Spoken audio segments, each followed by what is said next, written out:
Hello everyone.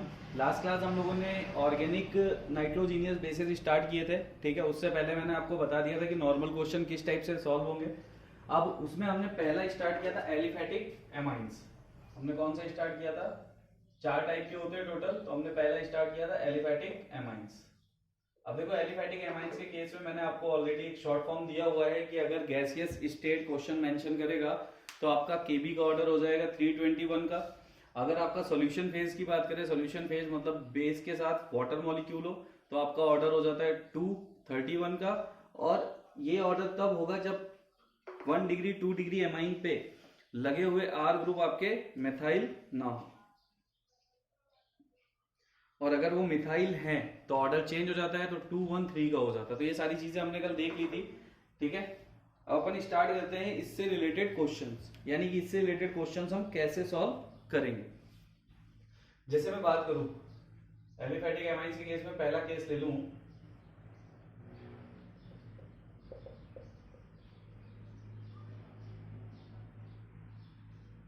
ये ले लिया। दूसरा केस अपन ले लेते हैं,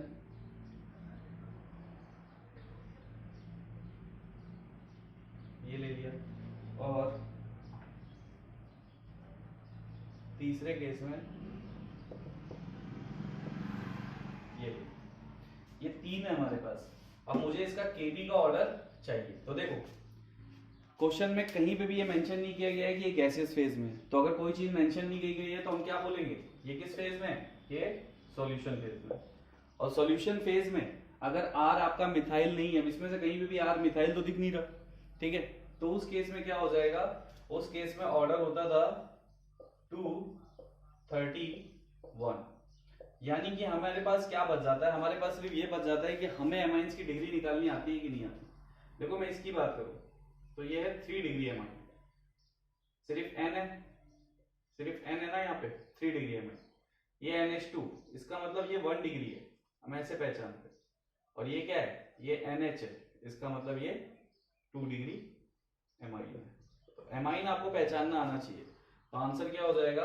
केबी का ऑर्डर हो जाएगा third structure more basic than first, and first is more basic than second. तो अगर कहीं पे गैसेस स्टेट मेंशन नहीं किया गया है तो आप सीधा सीधा सॉल्यूशन फेज लेके चलोगे, और सॉल्यूशन फेज में दो कंडीशन, उन कंडीशन को देखोगे और उसके अकॉर्डिंग आप आंसर लिखोगे। तो इसके लिए ज्यादा जरूरी क्या है? ज्यादा जरूरी ये है कि आपको एमाइंस की डिग्री निकालनी आनी चाहिए। अब आप एमाइंस की डिग्री निकाल सकते हो तो आप क्वेश्चन सॉल्व कर सकते हो। चलिए दूसरा क्वेश्चन लेते हैं। ठीक है, पहला क्वेश्चन था कैसे सॉल्व करना है इस टाइप के क्वेश्चंस को, वो हमें देखना है। जब सारे के सारे, यानी आप लोगों को एक चीज देखना है कि बेस हमने देखे थे, बेस में नॉर्मली ग्रुप्स वगैरह लगेंगे, माइनस आए प्लस आए, तो उसको अपन को कैसे सॉल्व करना है। जैसे अपन ने एसिडिक स्ट्रेंथ को सॉल्व किया था, जस्ट उसका रिवर्स। यानी हम एनायन की स्टेबिलिटी देखेंगे, जहां पे एनायन सबसे ज्यादा स्टेबल होगा वहां पे वो सबसे कम बेसिक होगा, और जहां पे एनायन सबसे ज्यादा अनस्टेबल होगा वहां पे वो सबसे ज्यादा बेसिक होगा। तो जस्ट रिवर्स करना है आपको उसका, और कुछ नहीं। लेकिन यहाँ पे ये वो वाले केस है जब आपके बेस कौन से हो? एमाइंस वाले हो, जिसमें एमाइंस हो। सेकेंड क्वेश्चन अपन लेते हैं। ठीक है,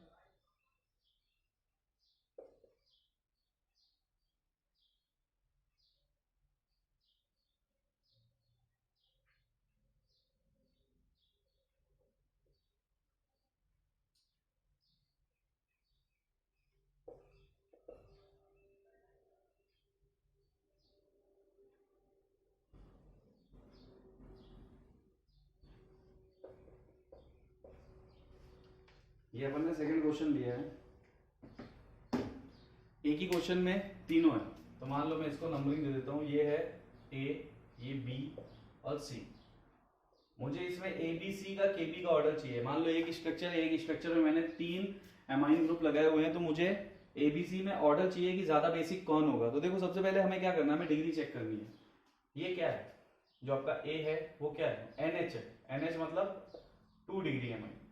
शॉर्ट फॉर्म में आपको ऐसे याद रखना है कि कहीं पे NH2 ग्रुप लगा हुआ है तो वो होता है 1 डिग्री, कहीं पे NH लगा हुआ है वो होता है 2 डिग्री, और कहीं पे सिर्फ N हो वो होता है 3 डिग्री। और तीनों केस में नाइट्रोजन पे लोन पेयर होता है, ये बात आपको अपने दिमाग में रखनी है। ठीक है, 2 डिग्री है। यहाँ बी वाले में देखो क्या है? सिर्फ N है, 3 डिग्री है। और यहाँ पे NH2 1 डिग्री है, तो ऑर्डर क्या हो जाएगा, ऑर्डर होता है 231, क्योंकि यहाँ पे भी गैस एंड स्टेट तो मेंशन नहीं किया, इसका मतलब हम सॉल्यूशन फेज पे लेके चलेंगे और R हमारे मिथाइल है नहीं यहाँ पे, तो ऑर्डर क्या होता है 231 का। इसका मतलब A आपका सबसे ज्यादा बेसिक, फिर B, फिर C, ये आपका ऑर्डर आ जाएगा इस क्वेश्चन का। तो बेसिक स्ट्रेंथ निकालना बहुत इजी है, अगर आपको वो सारे रूल्स कल वाले जो मैंने बताए थे वो अगर आपको अच्छे से आपके माइंड में सेट है तो। अगर माइंड में सेट नहीं है फिर तो आपको दिक्कत जाएगी। और दूसरी चीज आपको ये पता होना चाहिए कि 1 डिग्री 2 डिग्री 3 डिग्री कैसे निकालते हैं, तो आप इजीली आप इन सारी चीजों को सॉल्व कर सकते हो।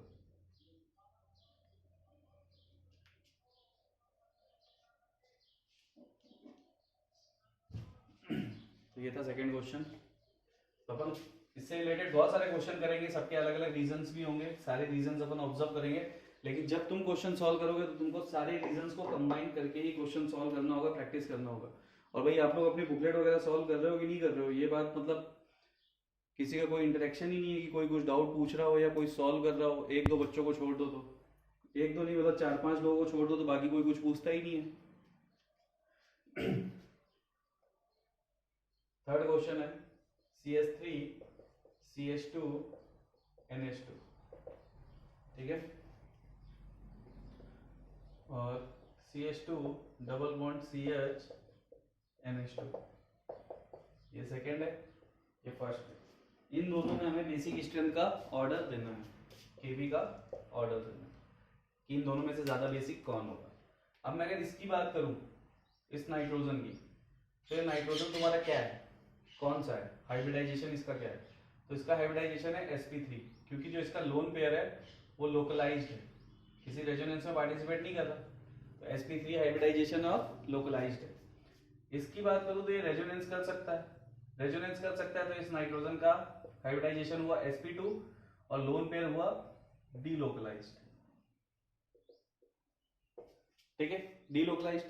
अब अगर दोनों में से मैं हाइड्रोजन निकालूं, हाइड्रोजन निकालने के बाद अगर देखूं तो वहां रेजोनेंस होगा और वहां पे रेजोनेंस से स्टेबिलिटी मिलेगी, यानी कि सेकेंड वाला जो तुम्हारा एनायन है वो ज्यादा स्टेबल होगा, ठीक। बट उससे भी हटके हम एक चीज और सोच सकते हैं, हम क्या सोच सकते हैं, sp3 और sp2, ठीक है, लोकलाइज्ड और डीलोकलाइज्ड। परसेंटेज एस कैरेक्टर देखूं तो फर्स्ट वाले में है 25% और सेकेंड वाले में है 33.33%, और percentage S character is directly proportional to electronegativity, ठीक है। तो परसेंटेज एस कैरेक्टर आप इसको ऐसे लिख सकते हो, is directly proportional to electronegativity and electronegativity is inversely proportional to basic strength. तो ये एक ऑर्डर है, शॉर्ट फॉर्म में आप इसे यूज कर सकते हो, जबकि दोनों ही कैसे हैं, दोनों ही 1 डिग्री एमाइन है, ठीक है, दोनों ही 1 डिग्री एमाइन है। तो इसके साथ आप एक नोट लिख सकते हो, नोट क्या है, when degree of amines will same, या फिर when degree of amines are same then percentage S character is inversely proportional to basic strength. Percentage S character is inversely proportional to basic strength. तो Kb का order क्या हो जाएगा, first is more basic than second, क्योंकि percentage S character first वाले में क्या है, फर्स्ट वाले में आपके कम है और सेकेंड वाले में ज्यादा है, तो जिसका परसेंटेज एस कैरेक्टर ज्यादा होगा वो कम बेसिक होगा और जिसका कम होगा वो ज्यादा बेसिक होगा।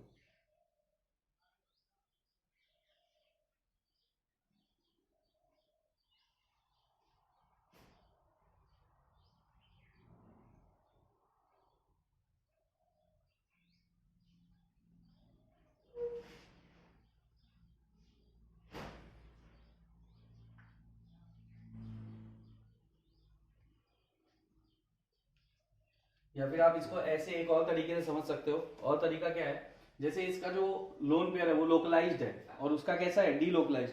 तो हमने लेविस के अकॉर्डिंग क्या देखा था, लेविस के अकॉर्डिंग हमने यही देखा था ना कि electron lone pair donors are bases, तो इसका लोन पेयर इजीली डोनेट हो सकता है, उसका नहीं हो सकता क्योंकि उसका अवेलेबल ही नहीं रहेगा अगर रेजोनेंस से पार्टिसिपेट कर लेगा तो आप ऐसे भी देख सकते हो कि लोन पेयर जो दे सकता है वो आपका ज़्यादा बेसिक होगा, जिसका लोन पेयर अवेलेबल नहीं होता, कोई मतलब रेजोनेंस या किसी मीडियम से वो रेस्ट्रिक्टेड हो जाता है, तो वो आपका कम बेसिक हो जाएगा। क्योंकि बेस का मतलब क्या है? बेस का मतलब है इलेक्ट्रॉन पेयर का डोनेशन। जितना इजीली डोनेशन होगा उतना ज्यादा आपका मॉलिक्यूल बेसिक होगा। ठीक है, दोनों तरीके से आप कर सकते हो इसे। चलो ये क्वेश्चन है, ये आपको करना है।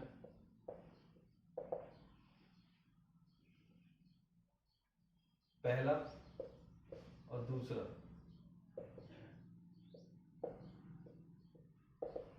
ठीक है, फर्स्ट और सेकंड में ज्यादा बेसिक कौन होगा ये आपको बताना है।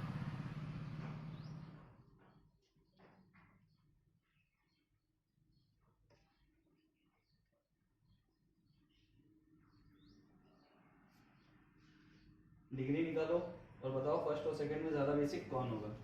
जैसे अपन देखें, अगर मैं इसकी बात करूं तो ये है sp2 हाइब्रिडाइजेशन और इसका लोन पेयर जो है वो डीलोकलाइज्ड है। ठीक है, और अगर मैं इसकी बात करूं तो ये भी sp2 है और इसका लोन पेयर कैसा है? लोकलाइज्ड है। तो ऑब्वियस सी बात है, हम बेसिक स्ट्रेंथ इजीली बता देंगे कि लोकलाइज्ड वाला इजीली अवेलेबल होगा और डीलोकलाइज्ड वाला अवेलेबल नहीं होगा। जब भी डोनेशन की बात आएगी, किसी को लोन पेयर डोनेट करना होगा, तो ऑब्वियस सी बात क्या है कि जो लोकलाइज्ड है वो आपका ज्यादा बेसिक होगा डीलोकलाइज्ड वाले से, क्योंकि लोन पेयर का डोनेशन जितना इजीली होगा बेसिक स्ट्रेंथ उतनी ज्यादा होगी। तो आपको ये सारी चीजें भी देखते रहना है कि भाई किसका लोन पेयर कैसा है, किसका नहीं है। ठीक है,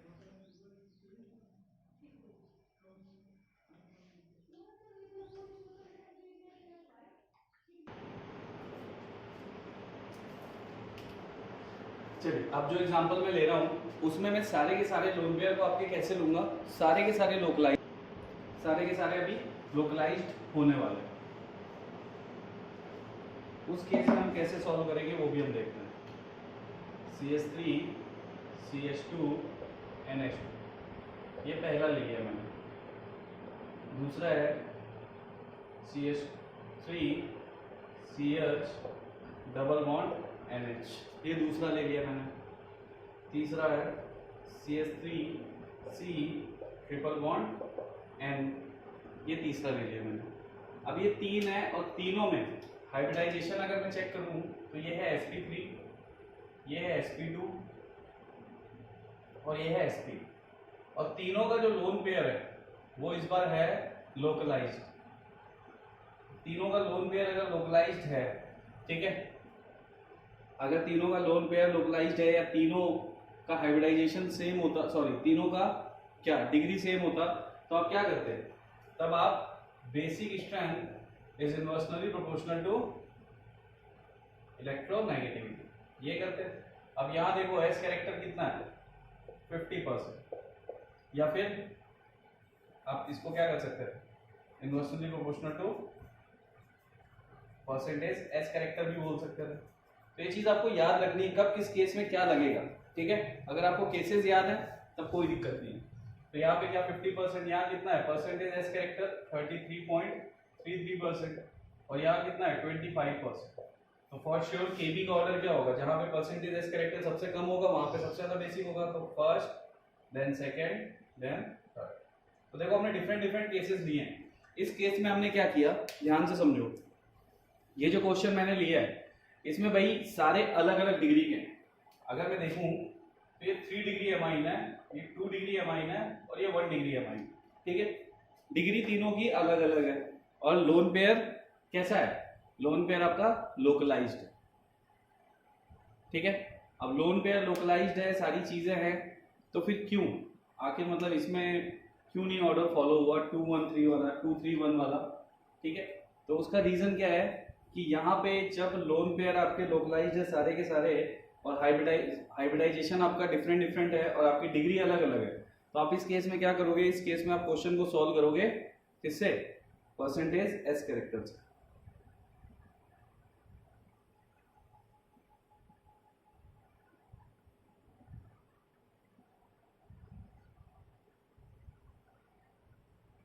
ठीक है, ये चीज आप ध्यान रखना।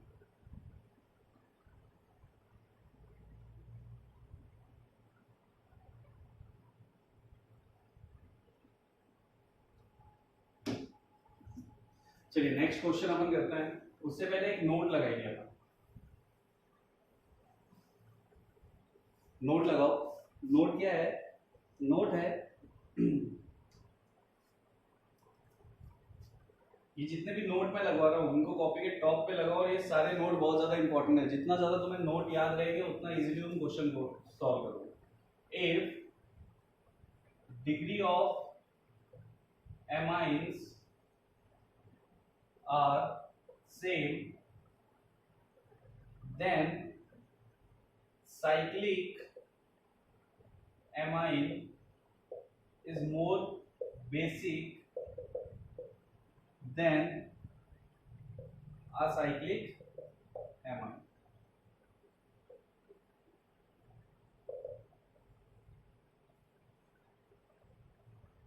पहला क्वेश्चन,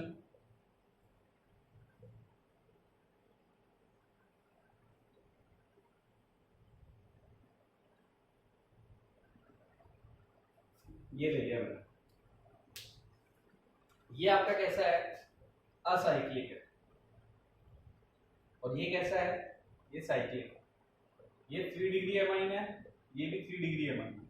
तो इस केस में केबी का अगर ऐसा कोई ऑर्डर आ जाए जिसमें से एक आपका असाइक्लिक हो दूसरा साइक्लिक हो, तो उस केस में आप केबी का ऑर्डर कैसे दोगे कि साइक्लिक वाला जो होगा वो आपका असाइक्लिक से ज्यादा बेसिक होगा। रीजन क्या होता है? रीजन ये होता है कि देखो यहाँ पे जो नाइट्रोजन है, ठीक है, नाइट्रोजन साइक्लिक फॉर्म में तो है नहीं। अब नाइट्रोजन पिरामिडल है। पिरामिडल कैसा है? जैसे ये पिरामिडल है, ऐसा पिरामिड फॉर्म कर रहा होगा वो, ठीक है, इस टाइप से पिरामिडल होगा और इसके ऊपर लोन पेयर होगा। तो लोन पेयर क्या करता है? लोन पेयर फ्लिप करता है, यानी वो लोन पेयर नीचे आएगा तो स्ट्रक्चर ऊपर चला जाएगा, ऐसे पिरामिड हो जाएगा। फिर लोन पेयर नीचे आ गया, फिर लोन पेयर ऊपर आएगा, यानी स्ट्रक्चर ऐसे फ्लिप करता रहता है। तो फ्लिपिंग की वजह से जो लोन पेयर होता है, जो डोनेट करने की टेंडेंसी होती है, वो इस इलेक्ट्रॉन के मूवमेंट की वजह से क्या हो जाती है? रेस्ट्रिक्टेड हो जाती है। जबकि ये साइक्लिक है, साइक्लिक में ऐसा कोई रोटेशन होता नहीं कि फ्लिपिंग वगैरह कुछ होगी, ठीक है, साइक्लिक स्ट्रक्चर में ऐसा कुछ भी नहीं होता। तो इसका रीजन क्या होता है? रीजन होता है फ्लिपिंग और inversion of lone pair of nitrogen, ठीक है। नाइट्रोजन का लोन पेयर आपका फ्लिप करता है, इन्वर्जन करता है बार बार, जिसकी वजह से स्ट्रक्चर क्या करता है? एक बार डाउन एक बार अप, एक बार डाउन एक बार अप, ऐसे कन्वर्ट होता रहता है। तो लोन पेयर बिजी रहता है, तो लोन पेयर इजीली डोनेट नहीं हो पाता, जबकि इस केस में ऐसा कुछ भी नहीं है। तो ये याद रखना, अगर डिग्री ऑफ एमाइन सेम है, ठीक है, तो साइक्लिक एमाइन जो होगा वो आपका ज्यादा बेसिक होगा असाइक्लिक एमाइन से।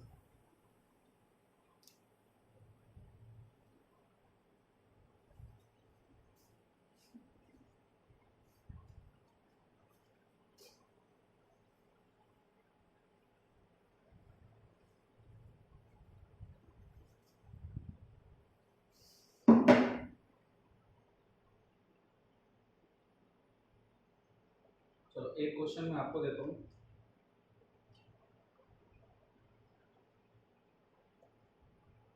पहला है NH इथाइल इथाइल, पहला, और दूसरा है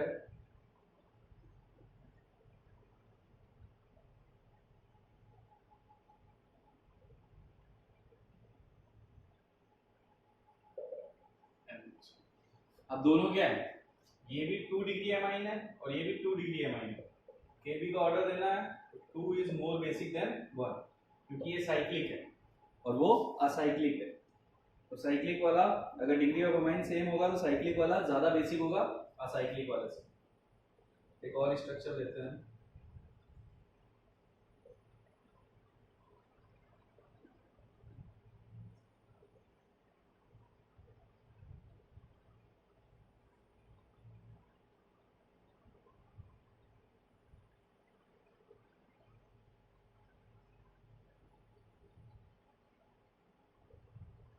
अब ये दो स्ट्रक्चर है, दोनों साइक्लिक है, ठीक है, और हेट्रोसाइक्लिक है। अब इसमें अगर मुझे कंपेयर करना हो तो ये देखो, ये क्या है? ये 2 डिग्री है, ये भी 2 डिग्री है और ये भी 2 डिग्री है, सारे 2 डिग्री। अब इसमें अगर मुझे केबी का ऑर्डर देना होता, ठीक है, कि केबी भाई किसका ज्यादा होगा, फर्स्ट का या सेकंड का? तो देखो केबी ज्यादा होगा फर्स्ट का, सेकंड का क्यों ज्यादा नहीं होगा, इस एग्जांपल को समझो। इसका लोन पेयर कैसा है, लोकलाइज्ड है, इजीली डोनेट हो जाएगा। इसका लोन पेयर भी लोकलाइज्ड है, तो ये भी डोनेट करेगा, लेकिन जैसे ही डोनेट करेगा यहाँ से माइनस आई लगना स्टार्ट हो जाएगा, क्योंकि बहुत पास में है ना नाइट्रोजन। तो माइनस आई अगर लगेगा, तो माइनस आई अगर लगना स्टार्ट हो जाएगा तो क्या होगा भाई, इलेक्ट्रॉन को खींचने लगेगा वो। तो इस लोन पेयर के इलेक्ट्रॉन को अगर खींचने की टेंडेंसी रखेगा तो ये इजीली डोनेट नहीं कर पाएगा। तो ये चीज ध्यान रखना, ठीक है। ऐसा नहीं है कि आप इन चीजों को इग्नोर करो। अगर डिग्री है, साइक्लिक भी है, तो आपको ये भी देखना है कि वहां पे कोई इफेक्ट तो जनरेट नहीं हो रहा। आपको पता होगा कि बेसिक स्ट्रेंथ डिक्रीजेस या फिर basic strength is inversely proportional to minus I and minus, and basic strength increases और directly proportional to plus I and plus और प्लस हाइपरकोलिनेशन। ठीक, रिवर्स है किसका, एसिडिक स्ट्रेंथ का। तो ये चीज आपको माइंड में रखना है।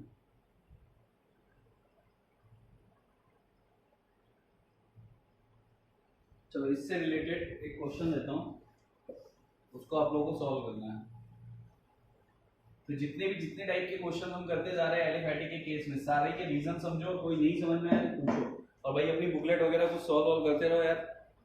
तुम तो मतलब ऐसे हो लेक्चर्स देख रहे हो, तुम लोग कुछ कर रहे हो कि नहीं कर रहे हो कुछ पता ही नहीं है।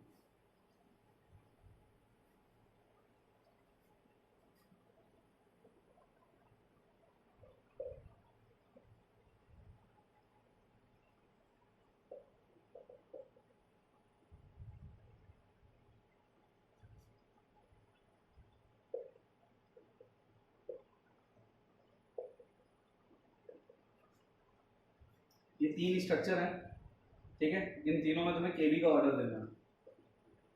वीडियो पॉज करो और केबी का ऑर्डर दो।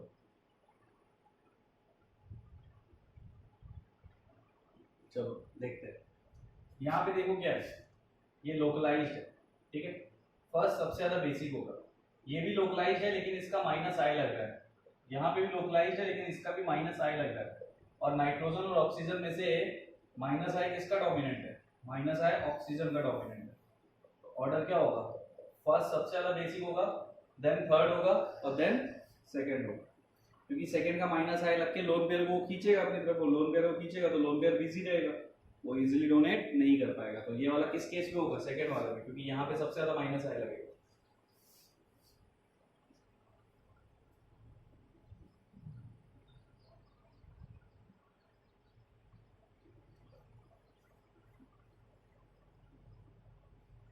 नेक्स्ट क्वेश्चन, इसी के साथ अपन एलिफैटिक खत्म करेंगे।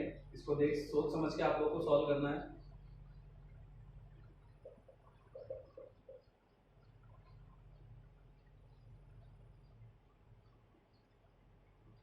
पहला,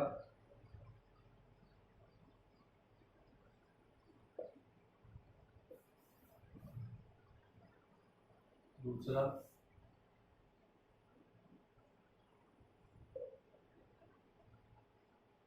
तीसरा,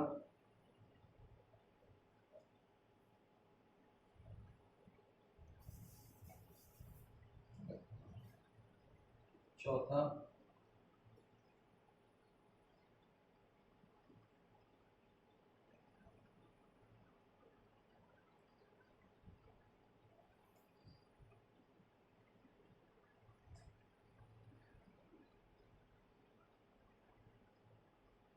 पांचवा।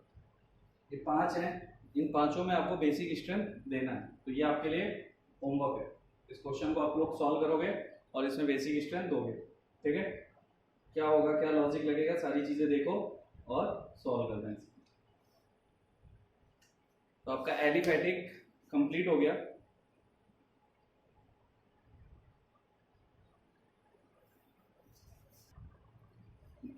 इसको नोट डाउन कर लीजिए और ये आप क्वेश्चन सॉल्व कीजिएगा। अगर आपने इसका आंसर करेक्ट दे दिया तो इसका मतलब आपको चीजें समझ में आ गई। चलिए अब अपन स्टार्ट करने जा रहे हैं सेकंड वाला नाइट्रोजीनियस बेस, ठीक है, जिसका नाम होता है एरोमेटिक एमाइंस। एरोमेटिक एमाइंस को हम दूसरा नाम देते हैं एनिलिन। मीन्स बेंजीन रिंग और उस पे NH2। शॉर्ट फॉर्म में हम इसको क्या बोल सकते हैं, PHNH2, ठीक है, या फिर C6H5NH2, कुछ भी बोल सकते हो आप, कुछ भी लिख सकते हो इसको। इसका कॉमन नेम होता है एनिलीन। तो एरोमेटिक एमाइंस के केस में हमें देखना है कि एरोमेटिक एमाइंस के केस में क्या होता है। बट उससे पहले एक नॉर्मल सा ट्रेंड है जो मैं आपको पहले ही बता चुका हूं कि अगर बात हो रही हो एरोमेटिक एमाइंस की और एलिफेटिक एमाइंस की,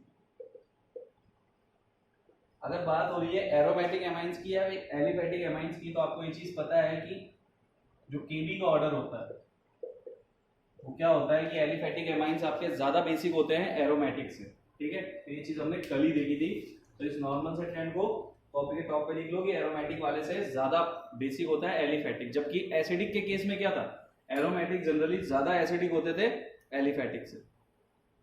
तो यहाँ थोड़ा चेंज है, इसे नोट डाउन करो।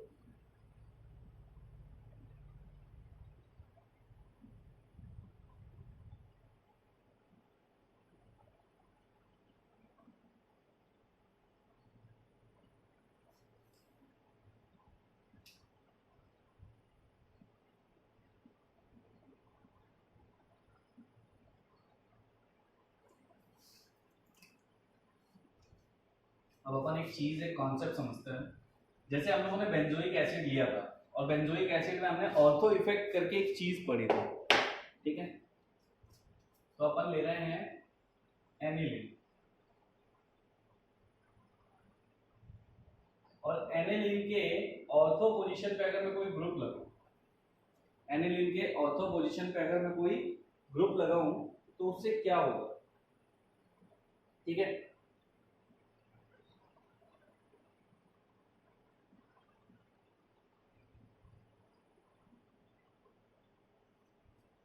अब देखो, अगर ये चीज हो रही है और नाइट्रोजन पे लोन पेयर, अब मैं इसमें क्या करूं, H+ का एडिशन करूं। H+ अटैक करेगा नाइट्रोजन के लोन पेयर पे और क्या फॉर्म होगा,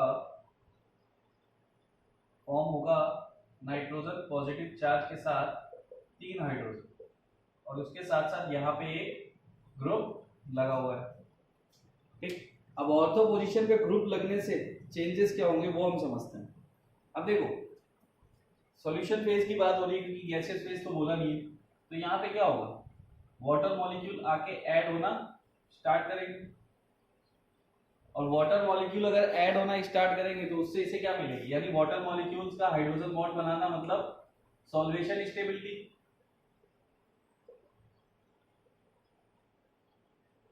सॉल्वेशन स्टेबिलिटी, लेकिन सॉल्वेशन स्टेबिलिटी से पहले एक चीज नोटिस करो कि जो ग्रुप ऑर्थो पोजीशन पे लगा हुआ है, ठीक है, ऑर्थो पोजीशन वाला जो लगा हुआ है वो क्या करेगा,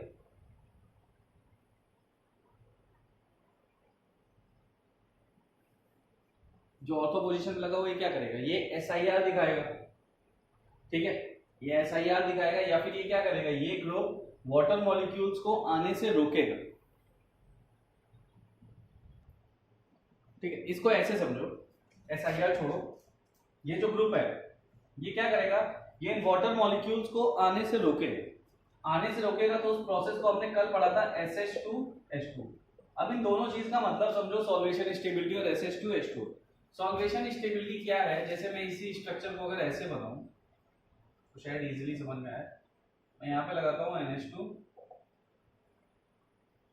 और यहाँ पे कोई ग्रुप लगा रखा है, इस पे H+ का अटैक करवाया। अटैक करवाने के बाद क्या हुआ, नाइट्रोजन पे आया पॉजिटिव चार्ज और उसके साथ इस पे 3 हाइड्रोजन अटैच हो।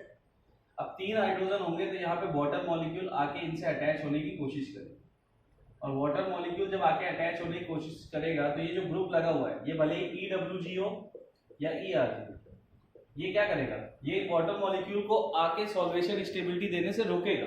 ये क्या करेगा, ये जो ग्रुप यहाँ पे प्रेजेंट होगा वो सॉल्वेशन स्टेबिलिटी को रोकेगा और SH2H2O लगाएगा, स्टेरिक हिंड्रेंस ऑफ 2H2।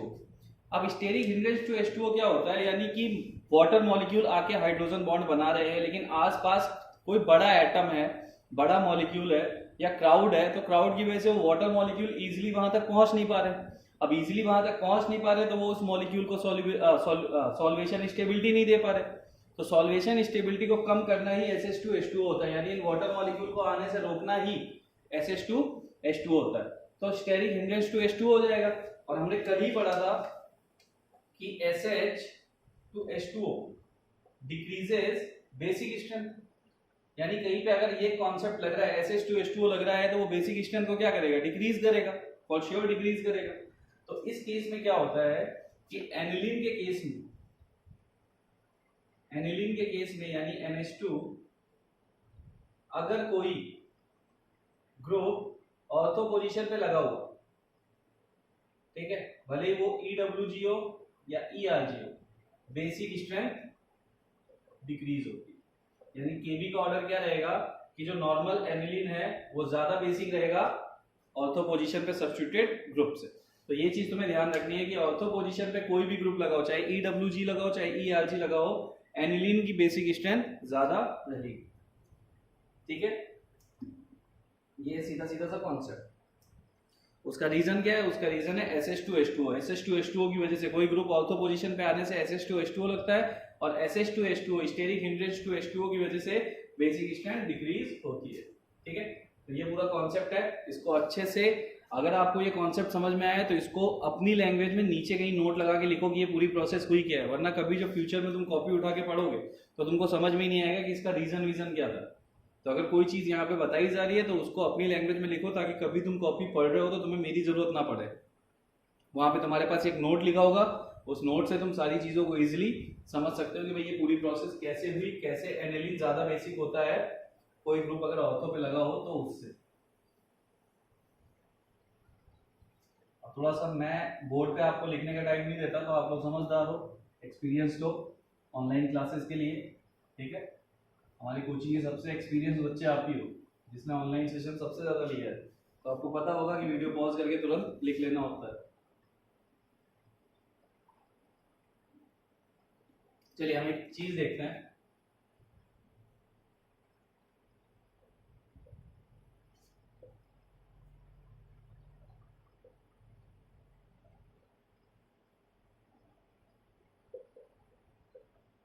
तीनों मैंने एनिलीन लिए हैं। एनिलीन पे मैं कोई EWG लगाऊं, किस किस पोजीशन पे, मेटा और पैरा। ऑर्थो तो बुक हो गया, ऑर्थो पे लगेगा तो वो एनिलीन से कम ही रहेगा। अगर मैं EWG लगाऊं, इलेक्ट्रॉन विड्रॉइंग ग्रुप, तो उससे ज्यादा बेसिक होता है नॉर्मल एनिलीन। और अगर मैं कोई ERG लगाऊं मेटा या पैरा पे, तो वो नॉर्मल एनिलीन से ज्यादा बेसिक होगा। तो ये केबी का नॉर्मल सा ऑर्डर है।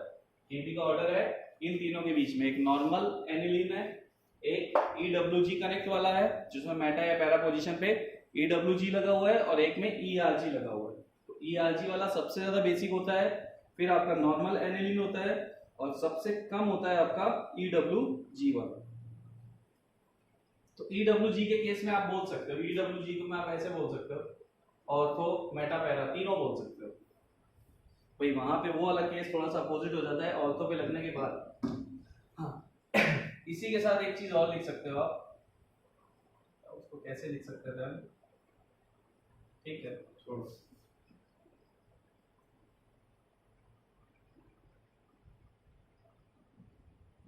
ऐसे लिख एक और, ताकि आपको इजीली याद रहे। NH2 ऑर्थो पे ग्रुप लगाया जो कि ERG है। ठीक है, तो ERG लगाने से यहाँ पे क्या हुआ, आपका बेसिक स्ट्रेंथ किसकी ज्यादा है, नॉर्मल एनिलीन की। ग्रुप चाहे ERG हो चाहे EWG हो, ऑर्थो पोजीशन पे होगा तो उसकी बेसिक स्ट्रेंथ नॉर्मल एनिलीन से कम ही हो जाएगी। ठीक है, तो ये कॉन्सेप्ट अच्छे से याद रखना कि ऑर्थो चाहे EWG हो चाहे ERG हो, एनिलीन आपका ज्यादा बेसिक रहेगा। EWG बाकी किसी भी पोजीशन पे लगा हो, एनिलीन ज्यादा बेसिक रहेगा, लेकिन ERG मेटा या पैरा पे आ गया तो आपका एनिलीन आपका कम बेसिक हो जाएगा। ये चीज आपको ध्यान में रखनी है बराबर। अब एक नॉर्मल सा ट्रेंड बता देता कि एरोमेटिक के केस में क्या ट्रेंड होता है, तो इसको कॉपी के टॉप पे लिख लेना। अगर एरोमेटिक एमाइंस की बात करो, एरोमेटिक एमाइंस यानी एनिलीन की बात की जाए या एनिलीन से रिलेटेड कोई भी चीज बात की जाए, तो क्या होगा, ऑर्डर हो जाता है केबी का 3 डिग्री, 2 डिग्री, 1 डिग्री का, यानी ये केबी का ऑर्डर हो जाएगा। फॉर एग्जांपल NH2, NHR,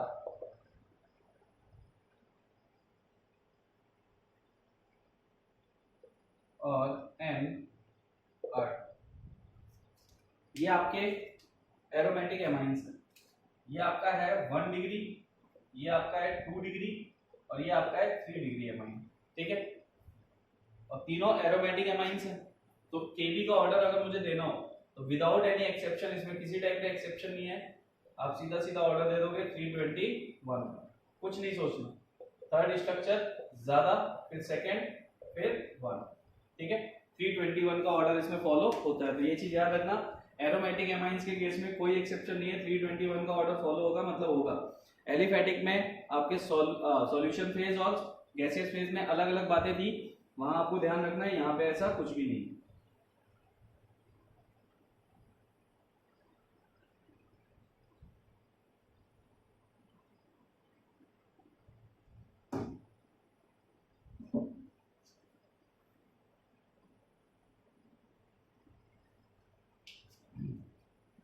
चलिए, तो यहाँ तक की बात आप लोगों को क्लियर हो गई होंगी, ठीक है। अब अपन इन पे ग्रुप्स लगाते हैं और देखते हैं क्या होता है।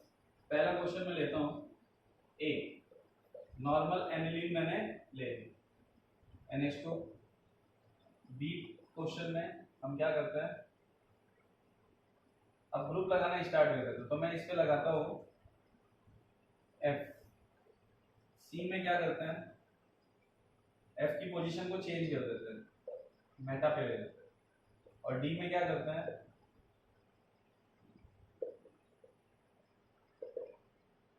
पैरा पे लगा देते हैं, ठीक। इसमें मुझे केबी का ऑर्डर देना है, देखो इजीली समझो कैसे देखो। ये नॉर्मल एनिलीन है, ये क्या है, माइनस आई लगाता है और प्लस एम लगाता है, लेकिन इसका माइनस आई डोमिनेंट है क्योंकि हेलोजन है, माइनस आई डोमिनेंट ओवर प्लस एम। और मेटा पोजीशन पे सिर्फ माइनस आई काम करता है, यहां से कोई रेजोनेंस नहीं होता। तो ओवरऑल एफ किसकी तरह काम कर रहा है, इलेक्ट्रॉन विड्रॉइंग ग्रुप की तरफ। तो हमें सिंपल सी चीज पता है कि इलेक्ट्रॉन विड्रॉइंग ग्रुप किसी भी पोजीशन पे हो, नॉर्मल एनिलीन आपका ज्यादा बेसिक हो जाता है। तो फर्स्ट वाला आपका सबसे ज्यादा बेसिक होगा इस केस में, ठीक है। अब देखो सेकंड, थर्ड और फोर्थ में यहाँ पे क्या हो जाएगा, यहाँ पे डिस्टेंस पे डिपेंड करने लग जाएगा, और कुछ नहीं। यहाँ से माइनस आई सबसे दूर से लग रहा है, फिर यहाँ से, फिर यहाँ से, तो ऑर्डर क्या हो जाएगा, सबसे पहले फर्स्ट, उसके बाद फोर्थ, यानी कि ए के बाद डी के बाद सी के बाद बी। ये बेसिक स्ट्रेंथ का सीधा सीधा ऑर्डर हो जाएगा। अगर एसिडिक स्ट्रेंथ होता तो रिवर्स हो जाता, अभी तुरंत रिवर्स हो जाता। उसमें क्या होता भाई, acidic strength is directly proportional to minus I, लेकिन बेसिक स्ट्रेंथ की बात कर रहे हैं ना हम लोग, तो बेसिक स्ट्रेंथ तो भाई किस पे डिपेंड करता है, माइनस आई अगर होगा तो बेसिक स्ट्रेंथ डिक्रीज करेगा। चलो दूसरा सब्स्टिट्यूट लगाते हैं। तो इस टाइप के क्वेश्चन अपन ने बहुत किए हैं, ज्यादा क्वेश्चंस नहीं करूंगा, ठीक है। 2-3 टाइप की चीजें लगा के बता देता हूँ। NH2 नॉर्मल लिया अपन ने,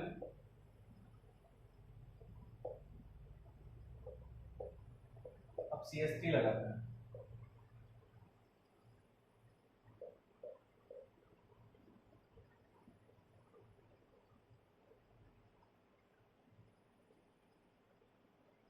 CH3 आपका प्लस आई दिखाता है, ठीक है। पहले हम देख लेते हैं, नॉर्मल एनिलीन है, ये प्लस आई है, और प्लस आई के साथ प्लस हाइपर कॉन्जुगेशन भी लगा देते हैं। प्लस हाइपर कॉन्जुगेशन डोमिनेंट है, यहाँ पे भी प्लस आई और प्लस हाइपर कॉन्जुगेशन लग रहा है, प्लस हाइपर कॉन्जुगेशन डोमिनेंट है, और यहाँ सिर्फ प्लस आई काम कर रहा है। इसका मतलब ये ERG की तरह काम कर रहा है। तो ERG के केस में क्या होता है, ARG के केस में आपका बेसिक स्ट्रेंथ ज्यादा हो जाती है एनिलीन से। तो अगर मैं इसका Kb का ऑर्डर देखूं, बट यहाँ पे देखो, यहाँ पे ऑर्थो पे सब्स्टिट्यूटेड है, और ऑर्थो पे चाहे ERG हो चाहे EWG हो, ये ज्यादा बेसिक होता है, ये चीज हमें पता है। तो क्या होगा हमारा आंसर, ये प्लस है, ये प्लस हाइपर कॉन्जुगेशन, 4 3 1 2, ये हमारा ऑर्डर हो जाएगा। 1 और 2 में 1 ज्यादा होगा क्योंकि ऑर्थो पोजीशन पे ERG लगा हुआ है। तो ये चीज मैंने स्टार्टिंग में बताई थी।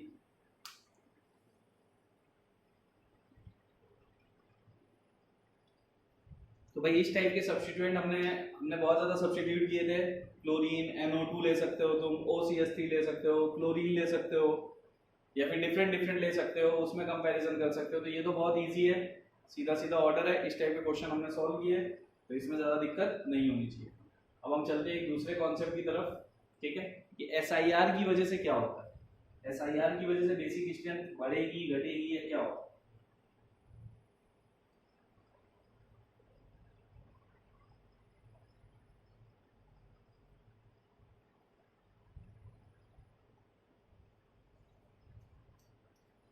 मुझे नहीं लगता इस टाइप के क्वेश्चन आप लोगों को ज्यादा ट्रबल करेंगे।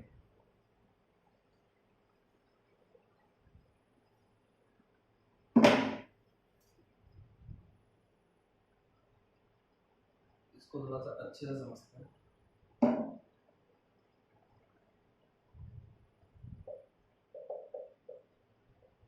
इस टाइप का क्वेश्चन हमने पहले भी किया है।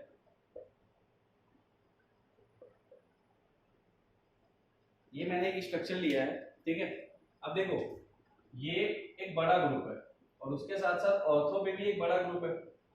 तो यहाँ पे काम करने लग जाएगा SIR, ये हमने पहले ही देखा है। और SIR का मतलब क्या है, यानी ये बॉन्ड 90 पे आ जाएगा, प्लेन से बाहर 90 पे बाहर की तरफ ऐसे, ठीक है। अब ये बाहर की तरफ आ जाएगा तो ये लोन पेयर कैसा हो जाएगा, लोकलाइज्ड, लोकलाइज्ड हो जाएगा, क्योंकि SIR की वजह से ये आउट ऑफ द प्लेन हो जाएगा। और लोकलाइज्ड होने की वजह से इस स्ट्रक्चर में इलेक्ट्रॉन पेयर, लोन पेयर देने की टेंडेंसी बढ़ जाएगी, ठीक है।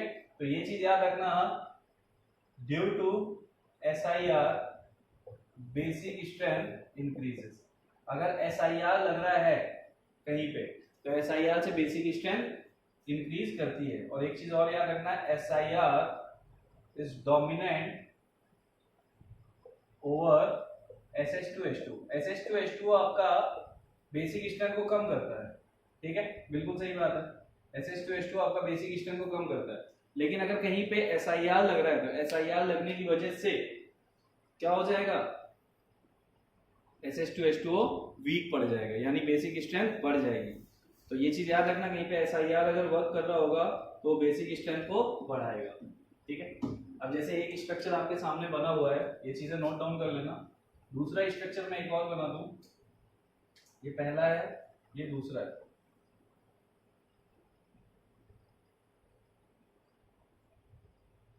इन दोनों में अगर मैं पूछूं कि भाई बताओ इन दोनों में ज्यादा बेसिक कौन है, देखो जो इसका लोन पेयर है वो रेजोनेंस इजीली कर सकता है नीचे वाले बेंजीन रिंग से, किसी भी टाइप का रेस्ट्रिक्शन नहीं है। लेकिन यहाँ SIR है, SIR की वजह से इलेक्ट्रॉन पेयर नीचे जा नहीं सकता, क्योंकि SIR में होता क्या है, ये जो बॉन्ड है ये आउट ऑफ द प्लेन चला जाता है, तो ये पैरेलल p ऑर्बिटल में रहता ही नहीं, तो रेजोनेंस पॉसिबल ही नहीं हो पाता। तो इस केस में अगर मुझे Kb का ऑर्डर देना होता तो मैं क्या बोलता, first is more basic than second due to SIR। SIR की वजह से फर्स्ट वाला आपका ज्यादा बेसिक हो जाएगा सेकंड वाले से, ठीक है। तो ये चीज ध्यान रखना कि SIR अगर बेसिक स्ट्रेंथ में कहीं पे काम कर रहा है तो वो आपका ज्यादा बेसिक होगा नॉर्मल से। तो अपन एक छोटा सा कंपैरिजन कर लेते हैं, आज की क्लास का लास्ट क्वेश्चन। कोई भी डाउट आउट हो आप लोग पूछिए और सारी चीजों को अच्छे से ऑब्जर्व कीजिए। बेसिक स्ट्रेंथ इंपॉर्टेंट है, एसिडिक और बेसिक स्ट्रेंथ भी इंपॉर्टेंट था पूरे चैप्टर में, और क्वेश्चन भी अगर इन फ्यूचर तुमसे पूछा जाएगा तो इन्हीं दोनों में से किसी एक चीज पे पूछा जाएगा। इसमें ढिलाई कर दी तो उसके जिम्मेदार तुम खुद रहोगे।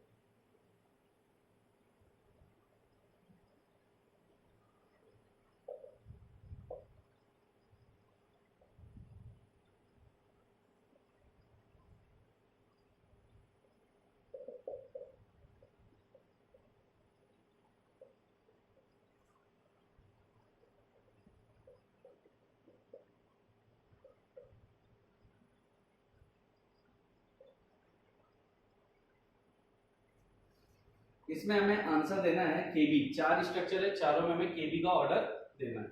अब केबी का ऑर्डर हमें देना है तो हम कैसे देंगे, ठीक है। देखो हम बारी बारी देखते हैं।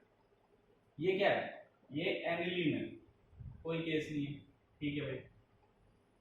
इसमें क्या होगा, इसमें जब तुम H प्लस ऐड करवाओगे तो OH2 आएगा, वाटर मॉलिक्यूल, यानी कि इस मॉलिक्यूल को देखो थोड़ा सा, ये अपन ऑलरेडी देख भी चुके हैं। NH2 है, H प्लस ऐड कराऊंगा तो ये पॉजिटिव चार्ज में कन्वर्ट होगा और इस पे हाइड्रोजन ऐड होंगे, और यहाँ जो 2 CH3 हैं वो क्या करना स्टार्ट कर देंगे, वो SH2H2O लगाना स्टार्ट कर देंगे, और SH2H2O की वजह से बेसिक स्ट्रेंथ डिक्रीज होती है, क्योंकि जो हाइड्रोजन है उस पे वाटर मॉलिक्यूल आके ऐड ही नहीं हो पाएंगे इन बड़े ग्रुप्स की वजह से, ठीक है। SH2H2O लगाना स्टार्ट कर देगा। थर्ड वाले में देखो, थर्ड वाले में कोई केस नहीं है, लोन पेयर जो तुम्हारा है वो डीलोकलाइज्ड है, और यहाँ पे क्या है, यहाँ पे तुम्हारा SIR है। तो KB के लिए देखो तो SIR वाला सबसे ज्यादा डोमिनेंट फैक्टर है, SIR से बेसिक स्ट्रेंथ सबसे ज्यादा बढ़ेगी। फिर भाई डीलोकलाइज्ड तो ये भी है, और डीलोकलाइज्ड ये भी है, और डीलोकलाइज्ड ये भी है, तीनों ही डीलोकलाइज्ड है, ठीक है। लेकिन इन तीनों में से मतलब फर्स्ट सेकंड और थर्ड में से ज्यादा बेसिक कौन होगा, ऑब्वियस सी बात है थर्ड होगा, क्योंकि थर्ड में देखो क्या हो रहा है, लोन पेयर आपका है डीलोकलाइज्ड है, या फिर इसको ऐसे देखो, ये क्या है, ये 3 डिग्री है, ये क्या है, ये 1 डिग्री है, और ये क्या है, ये भी 1 डिग्री, लेकिन दोनों 1 डिग्री होने के बावजूद इसमें SH2H2O लग रहा है जो कि बेसिक स्ट्रेंथ को कम करता है, तो क्या हो जाएगा, फिर आएगा 1 और सबसे कम हो जाएगा सेकंड। सेकंड सबसे कम क्यों है, क्योंकि इसमें SH2H2O वर्क कर रहा होता है। तो ये थे आपके एलिफैटिक और एरोमेटिक से रिलेटेड कुछ क्वेश्चंस, इनकी आप अच्छे से प्रैक्टिस वगैरह करो, ठीक है। और अपनी बुकलेट वगैरह मैं फिर से बोल रहा हूँ सॉल्व करो और मुझसे डाउट्स वगैरह पूछो। बाद में अगर तुम्हें क्वेश्चंस वगैरह नहीं आते तो तुम्हारा प्रॉब्लम होगा, मैं इनमें बराबर क्वेश्चंस करवा रहा हूँ, बराबर प्रैक्टिस करवा रहा हूँ। कुछ 5-6 लोग हैं, 1-2 लड़कियां हैं और 2-3 लड़के हैं जो डाउट्स वगैरह पूछते हैं, और वो भी मैक्सिमम एडवांस बैच से। फाइनल बैच वालों को तो फर्क ही नहीं पड़ता, लेक्चर्स देख रहे हो कि नहीं देख रहे हो पता ही नहीं। देखो तुम कायदे से पढ़ाई नहीं करोगे तो मेरा दिमाग रहेगा खराब, और उसके बाद एक्सपेक्टेशन मेरे से ज्यादा रखना मत, क्योंकि तुम अगर मेरी एक्सपेक्टेशन पे खरे नहीं उतर सकते तो मेरे से भी मत रखो। वापस जब मिलोगे कायदे से तुम्हारे हलचल लूंगा मैं। कायदे से पढ़ाई कर लो, जितनी भी चीजें बताई जा रही है, जितनी भी चीजें कराई जा रही है, इन्हें अच्छे से सॉल्व कर लो। इंपॉर्टेंट चैप्टर है, स्टार्टिंग में ही बोला था, ठीक है। तो जितनी चीजें बताई है, इसमें कोई भी डाउट है, डाउट आप लोग वहीं पे यूट्यूब पे कमेंट सेक्शन में जाके आप लिख दो, नहीं तो आप व्हाट्सएप पे मैसेज करो, और मेनली ग्रुप पे डाउट्स अपने पूछा करो, जिससे कि इजी रहे और लोगों को पता रहे कि हमारा इंटरेक्शन है। चलिए बाय बाय, टेक केयर।